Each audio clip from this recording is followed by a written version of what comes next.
चमकौली नाम के एक छोटे से गांव में एक बहुत ही सुंदर बाग था, लेकिन कोई भी गांव वाला उस सुंदर बाग में जाने से डरा करता था।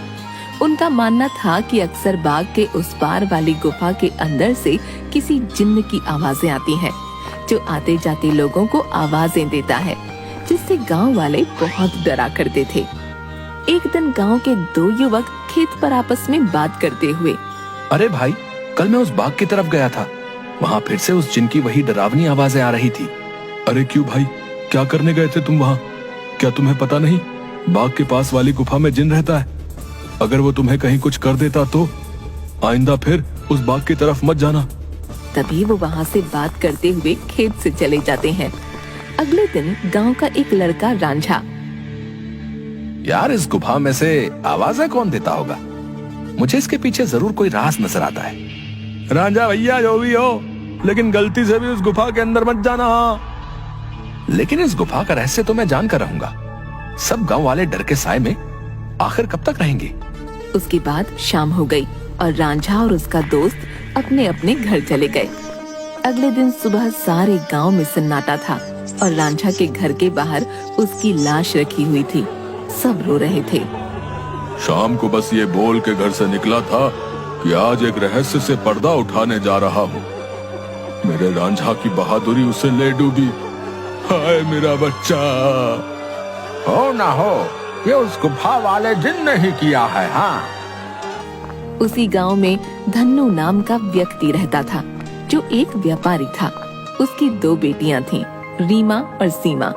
उन दोनों को रंग बिरंगे फूलों का बहुत शौक था।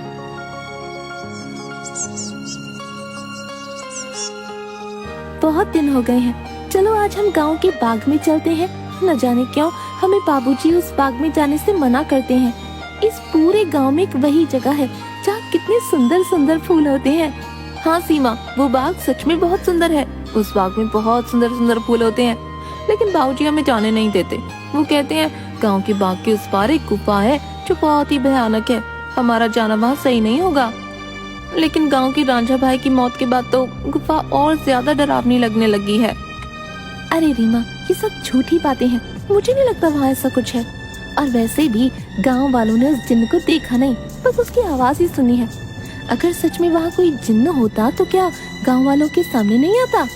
हाँ, बोल तो सही रही हो सीमा, मुझे भी लगता है कि वहाँ कुछ नहीं है। चलो ठीक है, हम दोनों कल ही बाग में जाएंगे और हो सके तो क्या पता रांझा भाई की मौत का राज भी पता चल जाए। हाँ, कुछ नहीं है, वहाँ हम दोनों सुबह चलेंगे, तब तुम खुद ही देख लेना। लेकिन बाबूजी हमें नहीं जाने देंगे सीमा। कल बाबूजी सुबह किसी काम से शहर जाएंगे, उनके जाते ही हम दोनों बाग में जाएंगे। रीमा अपना सिर हिलाती हुई ठीक है।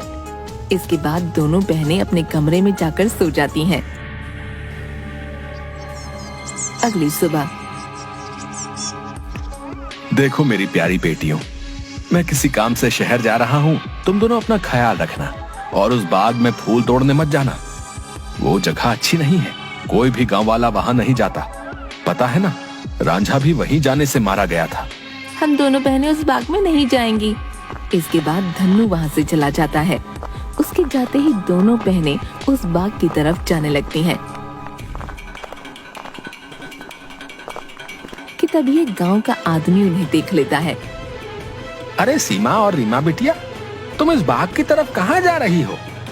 क्या तुम्हें नहीं पता कि बाग की उस तरफ एक गुफा है जो बहुत ही डरावनी है? वहाँ से अक्सर किसी जिन की आवाज आती है। अरे काका, हम दोनों बस बाग में ही जा रहे हैं, वहाँ से कुछ फूल लेकर बस अभी आ जाएंगे। आप चिंता मत कीजिए, हम बाग के उस तरफ वाली गुफा में नहीं जाएंगे। चलो ठीक है बेटिया, लेकिन तुम दोनों शाम होने से पहले आ जाना। अच्छा, अब मैं चलता हूँ। इसके बाद वो आदमी वहाँ से चला जाता है। थोड़ी दूर चलने पर सीमा और रीमा देखती हैं कि दो चोर आपस में बातें कर रहे होते हैं। अरे भाई, हम ये सही कर रहे हैं क्या? गांव वाले तो कहते हैं उस गुफा में एक जिन रहता है जो लोगों को आवाजें देता है। मुझे नहीं लगता है ऐसा कुछ है। वो गुफा गांव के सरपंच की है। मुझे तो लगता है उसमें बहुत सारा खजाना होगा। सब गांव वालों को डराने का बहाना है। बस चलो, चलकर आज देख ही डालते हैं। इसके बाद वो दोनों गुफा की ओर जाने लगते हैं। उन्हें गुफा की ओर जाता देख रीमा और सीमा भी उनके पीछे जाने लगती हैं कि तभी वो देखती हैं कि वो दोनों चोर गुफा के अंदर जाने ही वाले होते हैं कि वहाँ एक औरत आती है जो देखने में काफी भयानक होती है और उसके हाथ में एक टोकरी होती है जिसमें बहुत सारे रंग बिरंगे फल होते हैं। तभी वो औरत उन दो चोरों से कहती है, कहाँ जा रहे हो तुम दोनों? क्या तुम्हें पता नहीं इस गुफा में एक जिन्न रहता है? वो तुम्हें मार डालेगा। चले जाओ यहाँ से, चले जाओ। क्या कहा? जिन? अरे बाबा। कि तभी उस जिन्न की आवाज आती है, कौन है वहाँ? क्या कोई मुझे सुन पा रहा है? अंदर आओ, निकालो मुझे यहाँ से। जिन्न की ऐसी डरावनी आवाज सुनकर वो दोनों डर जाते हैं। अरे भैया भागो, इस गुफा के अंदर तो सच में कोई जिन है, भागो यहाँ से। और वो दोनों वहाँ से भाग जाते हैं। मैंने तो पहले ही कहा था, यहाँ दोबारा मत आना, वो तुम्हें जिंदा नहीं छोड़ेगा। ये सब रीमा और सीमा देख रही थीं कि तभी वहाँ रीमा और सीमा के सामने वो औरत आ जाती है जो देखने में काफी भयानक होती है, जिसके हाथ में बहुत सारे रंग बिरंगे फल होते हैं। कहाँ जा रही हो तुम दोनों? सीमा और रीमा डरते हुए, हम तो बस ऐसे ही बाग घूमने आए थे काकी, लेकिन आप यहाँ क्या कर रही हैं? मैं तो यहीं रहती हूँ, यही बाग मेरा घर है। तुम दोनों यहाँ से जल्दी चली जाओ, वरना वो जिन तुम्हें छोड़ेगा नहीं। जाओ यहाँ से। क्या सच में बाग के उस पार वाली गुफा में कोई जिन्न है काकी? हाँ, और वो बहुत खतरनाक है। तुम दोनों यहाँ से जल्दी चली जाओ। इसके बाद वो औरत वहाँ से चली जाती है। मुझे बहुत डर लग रहा है, अब मैं इसके आगे नहीं जाऊंगी। मुझे लगता है वो औरत सच बोल रही है, वो जिन्न हमें मार डालेगा। मैं नहीं जाऊंगी उस गुफा में। ठीक है, तो मेरा यही इंतजार करना। मैं सच जानना चाहती हूँ, क्या वाकई वो आवाज जिन्न की है या नहीं? इसलिए मैं तो गुफा के अंदर जा रही हूँ।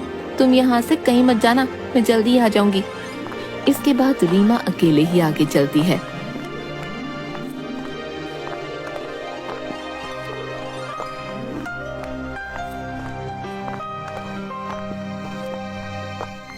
रीमा चलते चलते उस गुफा के पास पहुंच जाती है।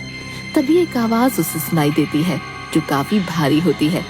ऐसा लगता है जैसे किसी रोते हुए इंसान की आवाज हो वो। कोई है यहाँ? मुझे यहाँ से बाहर निकालो। मैं इस गुफा में बरसों से कैद हूँ। निकालो मुझे यहाँ से। रीमा बड़ी हैरानी से वहीं खड़ी हो जाती है। कौन हो तुम और क्यों मुझे आवाज लगा रहे हो? क्या तुम वही जिन्न हो जिसके बारे में गांव वाले बात करते हैं? क्या सच में तुम यहाँ इस गुफा में हो? हाँ, मैं जिन हूँ। मैं कई सालों से इसी गुफा में कैद हूँ।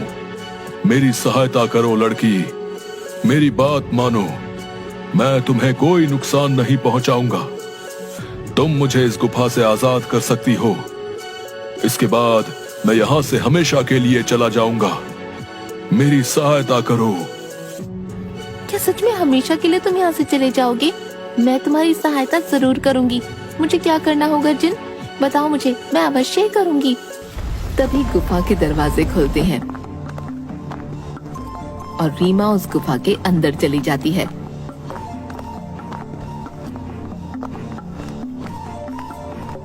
जैसे ही वो अंदर जाती है, एक बहुत बड़ी अजीब से जानवर की परछाई उसे नजर आती है जो देखने में बहुत ही डरावनी होती है। आओ लड़की, तुम्हारा जिन की इस गुफा में स्वागत है। मैं कई सालों से गुफा के बाहर आते जाते लोगों को आवाजें लगाता हूँ। सब गांव वाले डर कर भाग जाते हैं। कोई भी गांव वाला इस गुफा में आने की हिम्मत नहीं कर पाता। लेकिन तुम बहुत ही बहादुर लड़की हो जो इस गुफा में अकेली चली आई हो। क्या तुम जिन्न हो? लेकिन तुम मुझे दिखाई क्यों नहीं दे रहे हो? क्या तुम किसी को दिखाई नहीं दे सकते हो? नहीं, मैं जिन नहीं हूँ लड़की। मैं उस जिन की परछाई हूँ। वो जिन तो इस गुफा के कैद खाने में बरसों से कैद है। वो बाहर नहीं आ सकता है। मैं उसकी परछाई हूँ। परछाई? तुम मुझे ये बताओ कि वो जिन इस गुफा में कैद क्यों है? क्या जिन्न के इस गुफा में रिहा होने का कोई मार्ग नहीं है? मार्ग है लड़की, और तुम उस मार्ग तक पहुंच सकती हो, लेकिन इसके लिए तुम्हें इस गुफा के तहखाने में जिन के पास जाना होगा। वही जिन तुम्हें उसकी मुक्ति का राज बताएगा। जिसके बाद रीमा हाथ में जलती हुई एक आग की मशाल लेकर उस गुफा की ओर जाती है। जैसे ही रीमा तहखाने के अंदर जाती है तो उसे एक आग जलती हुई दिखाई देती है। वो जैसे ही उस आग के पास जाती है, हे जिन, मैं यहाँ तुम्हारी मदद करने आई हूँ, क्या तुम मुझे सुन सकते हो? उसे उस जिन्न की आवाज आती है। आओ बहादुर लड़की, मैं तुम्हारा ही इंतजार कर रहा हूँ। मैं जानता हूँ कि तुम ही मुझे इस गुफा से मुक्ति दिला सकती हो। तुम्हारा इस गुफा में स्वागत है लड़की। तुम बहुत ही बहादुर हो जो इस गुफा में आई हो। मेरा नाम जिनाद है। मैं यहाँ कई सालों से बंद हूँ। मेरे सामने आओ जिन्नात, मैं तुम्हें देखना चाहती हूँ। कि तभी अचानक से जिन्नात उसके सामने आता है, जो बहुत ही डरावना होता है। एक बहुत ही भयानक सा दिखने वाला, जिसके सिर पर एक लंबी चोटी होती है जो काफी बड़ा होता है। रीमा के सामने वो आता है। उसे देखकर रीमा थोड़ा डर जाती है। देखो, तुम डरो मत लड़की, मैं तुम्हें कुछ नहीं करूंगा। मैं जानता हूं कि तुम मेरी मदद करने आई हो, लेकिन मेरी मदद करना इतना भी आसान नहीं है। तुम एक बार और सोच सकती हो। क्या तुम वाकई मेरी मदद करना चाहती हो? लेकिन मैं तुम्हारी मदद कैसे कर सकती हूँ, और तुम यहाँ कैद कैसे हुए? बताता हूँ। बहुत साल पहले इस गुफा में एक औरत रहती थी। वो बहुत गरीब थी। वो गुफा के बाहर वाले बाग से फल तोड़ा करती थी और उन्हें ही खाया करती थी। एक दिन उसने बाग के सारे फल तोड़ लिए और यहाँ इस गुफा में लेकर आ गई। उन्हीं फलों के बीच एक रहस्यमयी फल भी था, जो बहुत ही चमकदार था और जिस पर मेरी नजर थी। वो फल मेरी उम्र 100 साल और बढ़ा सकता था, लेकिन मैं उस फल को तब तक नहीं छू सकता था जब तक कोई इंसान उस फल को उसके पेड़ से तोड़ ना ले। एक दिन वो औरत चमकदार फल को उसके पेड़ से तोड़कर इस गुफा में ले आई। जब मैंने देखा तो मैं उसके पीछे इसी गुफा में आ गया और मैंने उससे कहा कि हे औरत, तुम जो बाग से सबसे सुंदर और चमकदार फल तोड़कर लाई हो, वो मुझे दे दो। इसके बदले में तुम जो भी 2 इच्छाएं मांगोगी वो पूरी होंगी। ठीक है, मैं तुम्हें वो फल दे देती हूँ, लेकिन मेरी 2 इच्छा है। पहली ये कि तुम मुझे वरदान दो, आज से ये बाग मेरा होगा, और दूसरी ये कि तुम इस गुफा में ही कैद रहोगे, ताकि इस बाग में कोई भी तुम्हारे डर से ना आ सके, और हमेशा के लिए मैं ही इस बाग में राज करूं। वो औरत मुझे फल तो दे देती है। उस फल से मेरी उम्र तो 100 साल बढ़ गई, लेकिन उस औरत को दिए गए वरदान की वजह से मैं यहीं कैद हो गया। तब से ही मैं इस तहखाने में कैद हूँ। क्या अब से पहले किसी ने आपको यहाँ से बाहर निकालने की कोशिश नहीं की? इससे पहले गांव के एक लड़के ने मुझे बचाने की हिम्मत दिखाई थी, लेकिन जैसे ही वो लड़का उस चमत्कारी फल को लेकर गुफा में आ रहा था, तभी उस बूढ़ी औरत ने उसको मौत के घाट उतार दिया और सारे गांव में बात फैल गई कि मैंने उसको मारा है। हाँ, वो लड़का हमारे गांव का रांझा भैया थे। उसको उस बूढ़ी औरत ने मारा। मैं आपको यहाँ से आजाद जरूर करवाऊंगी, लेकिन मुझे तुम्हें यहाँ से आजाद कराने के लिए करना क्या होगा? तुम्हें यहाँ से उस बाग में जाना होगा। वहाँ तुम्हें उस बाग में रहने वाली उसी औरत की झोपड़ी दिखेगी, जिसके कारण मैं इस गुफा में कैद हूँ। तुम्हें उसकी झोपड़ी में जाना होगा। वहां से तुम्हें सबसे सुंदर और चमकदार फल लाना होगा। मेरी मुक्ति का राज उस फल में ही कैद है। ध्यान रखना बहादुर लड़की, उस औरत की झोपड़ी में कोई नहीं जा सकता है। जब वो सो रही होगी, तुम्हें तब ही जाना होगा और उसकी फलों की टोकरी में से सबसे चमकता फल लेकर आना होगा। उसी फल में तुम्हें मेरी मुक्ति का राज मिलेगा। लेकिन तुम्हें यह काम बड़ी होशियारी से करना होगा। अगर उस औरत को पता चल गया तो वो तुम्हें जिंदा नहीं छोड़ेगी। ठीक है जिन, मैं तुम्हारे लिए वो चमकदार फल जरूर लेकर आऊंगी। मैं तुम्हारा इंतजार करूंगा, बहादुर लड़की। इसके बाद रीमा वहाँ से बाग में जाती है और उस औरत की झोपड़ी की ओर बढ़ने लगती है। रीमा देखती है कि उस औरत की झोपड़ी में कोई नहीं है। वो इधर उधर देखती है और उस झोपड़ी के अंदर चली जाती है। रीमा अंदर जाकर देखती है कि बहुत सारे फल उस औरत की झोपड़ी में रखे हैं। अरे ये तो कितने सारे फल हैं, लेकिन इन सब में कोई भी फल बहुत ज्यादा नहीं चमक रहा। तभी अचानक रीमा देखती है कि वही औरत अपनी झोपड़ी की तरफ आ रही है। ये देखते ही रीमा दरवाजे के पीछे छुप जाती है। वो औरत अपनी झोपड़ी में आती है और उसके हाथ में एक टोकरी होती है जिसमें बहुत सारे फल रखे होते हैं। वो अपनी टोकरी एक टेबल पर रख देती है और पास ही पड़ी चारपाई पर सो जाती है। ये देख थोड़ी देर बाद रीमा बाहर आती है और उन फलों की टोकरी में से सबसे चमकता फल देखती है। लगता है यही वो चमकदार फल है जिसके बारे में वो जिन बात कर रहा था। रुको लड़की, तुम मेरा ये जादुई फल लेकर कहाँ जा रही हो? मुझे मेरा फल वापस करो, वरना मैं तुम्हें यहाँ से नहीं जाने दूंगी। रीमा ये सुनकर डर जाती है। मुझे ये फल ले जाने दो काकी, मैं इस फल को उस जिन्न को देकर उसे उस गुफा से आजाद कराना चाहती हूँ, ताकि सारे गांव वाले बिना डरे यहाँ सकें। मुझे इस फल को लेकर जाने दो काकी। क्या कहा लड़की? तुम मेरी कई सालों की मेहनत पर पानी फेर देना चाहती हो? उस जिन्न के रिहा होते ही ये सब गांव वाले मुझे इस बाग से निकाल देंगे। नहीं नहीं, मैं ऐसा नहीं होने दूंगी। मुझे ये चमकदार फल वापस करो। ये सुनकर रीमा वहाँ से उस फल को लेकर भागने लगती है और वो औरत भी उसके पीछे ही भागने लगती है।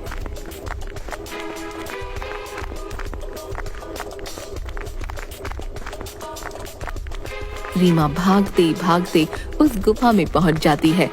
जैसे ही वो गुफा में पहुंचती है, वो जादुई फल उसके हाथ से नीचे गिर जाता है, जिसके गिरते ही तोते में बदल जाता है। रीमा ये देखकर हैरान हो जाती है। तभी वो औरत वहाँ आ जाती है। ये तुमने क्या किया लड़की? इस जादुई फल को नीचे गिरा दिया और अब ये तोता तुम्हें उस जिन्न की आजादी का सबसे आखिरी रास्ता बताएगा। नहीं, मैं ऐसा नहीं होने दूंगी, मैं तुम्हें मार डालूंगी। वो औरत रीमा को जैसे ही अपने हाथों से मारने आगे बढ़ती है, वो औरत अचानक से आग में जलने लगती है, जिसे देख रीमा हैरान हो जाती है।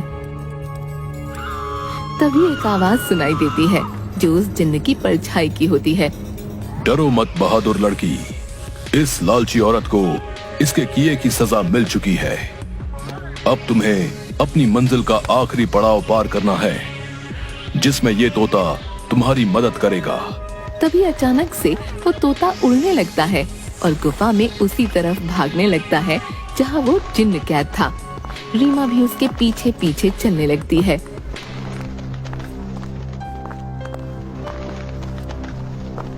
वो तोता एक छोटी सी खिड़की के पास जा बैठता है जो काफी चमक रही थी। तभी तोते की आवाज आती है। सुनो बहादुर लड़की, तुम्हें इस चमकदार खिड़की को खोलना होगा, जिसकी चाबी तुम्हें ढूंढनी होगी। मैं तुम्हें 2 रास्ते बताऊंगा, जिस पर चल के तुम्हें इस खिड़की को खोलने वाली चाबी मिलेगी। लेकिन 2 रास्तों में से तुम्हें कोई एक रास्ता चुनना होगा। पहला रास्ता एक गुलाब के फूल की तरफ जाता है जो बाग की तरफ है। दूसरा रास्ता एक अंधेरे की तरफ है जो इसी गुफा में उस तहखाने की तरफ जाता है जहां वो जिन कैद है। जाओ और अपना रास्ता चुन लो। रीमा काफी देर सोचने के बाद मैं गुफा वाला रास्ता ही चुनूंगी जो अंधेरे की तरफ जाता हो। जिसके बाद रीमा गुफा की ओर चलने लगती है कि तभी रीमा को एक सिक्का दिखाई देता है।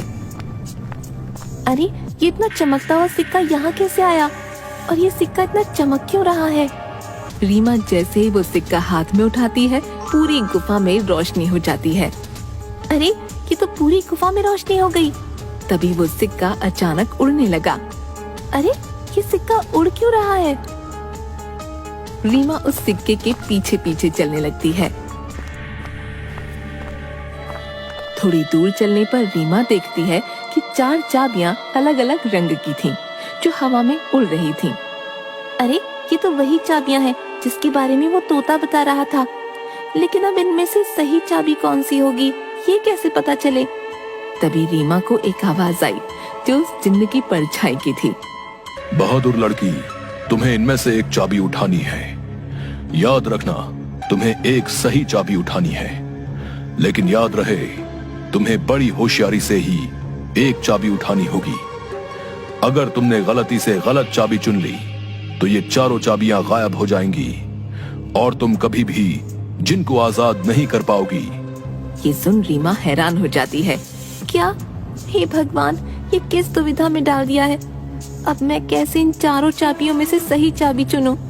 काफी देर सोचने के बाद रीमा देखती है कि चारों चाबियों में से एक चाबी बहुत बड़ी थी, जो लाल रंग की थी, और जिस चमकदार फल के गिरने से वो तोता बना था वो भी लाल ही रंग का था। रीमा समझ गई कि लाल वाली चाबी चुननी है। उसके लाल चाबी चुनते ही बाकी सारी चाबियां गायब हो गईं। और तभी फिर से जिन्न की परछाई की आवाज आई। शाबाश बहादुर लड़की, तुम्हारी सूझबूझ की वजह से आखिरकार तुमने बिल्कुल सही चाबी चुन ली। अब जाओ उस खिड़की के पास और खोल दो उसे। रीमा उसी खिड़की के पास जाती है।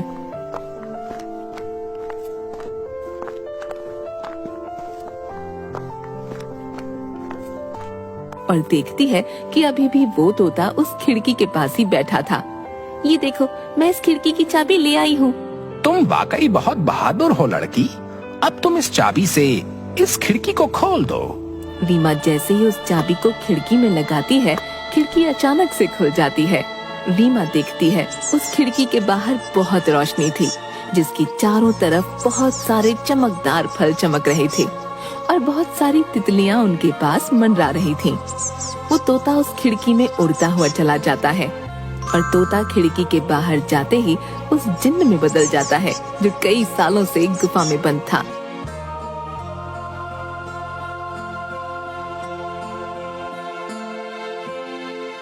तुम्हारा बहुत बहुत धन्यवाद लड़की, तुमने मुझे इस गुफा से आजाद कर दिया। तुम एक निडर और साहसी लड़की हो। तुम जो भी मांगोगी मैं वो तुम्हें दूंगा। बोलो, क्या इच्छा है तुम्हारी? क्या सच में अब तुम आजाद हो गए हो? अब तुम इस गुफा में नहीं हो। अब सब गांव वाले यहाँ आ सकेंगे। मैं और मेरी बहन भी अब बाग में आ सकेंगे कभी भी। हाँ बहादुर लड़की, अब किसी को भी डरने की कोई जरूरत नहीं है। अब मैं इस गुफा से बाहर आ गया हूँ अपनी दुनिया में। अब मैं किसी को आवाजें नहीं दूंगा। तुम जब चाहो यहाँ आ सकती हो। तुम्हारी ही वजह से मैं आजाद हो पाया हूँ। तुम मुझसे जो भी मांगोगी मैं तुम्हें वही दूंगा। बोलो, क्या इच्छा है तुम्हारी?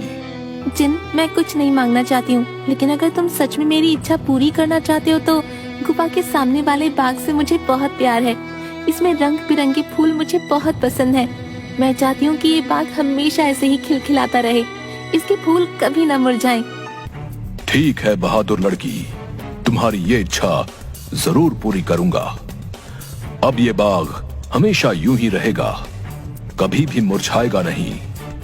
तुम अब जब भी इस बाग के फूलों को देखोगी तो ये हमेशा खिले रहेंगे।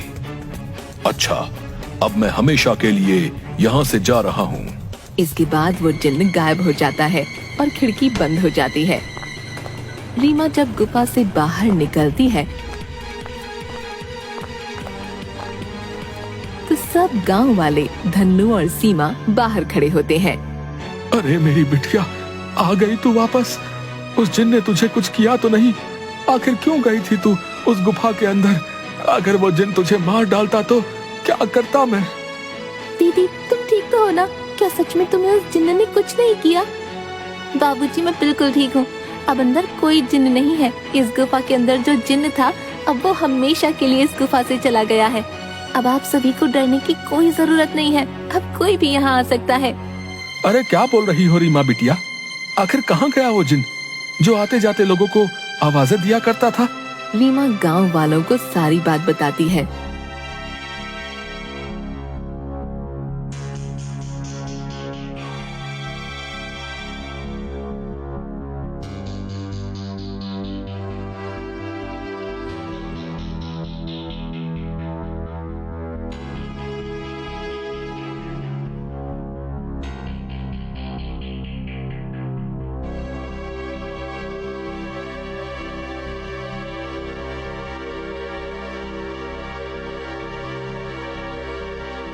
थोड़ी देर बाद गांव वाले बहुत खुश होते हैं और रीमा से बोलते हैं, अरे रीमा बिटिया, तुम तो सचमुच में बहुत बहादुर हो।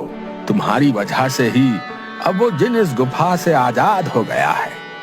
अब हम गांव वालों को डरने की कोई जरूरत नहीं है और रांझा की मौत का रहस्य भी सब गांव वालों को पता चल गया।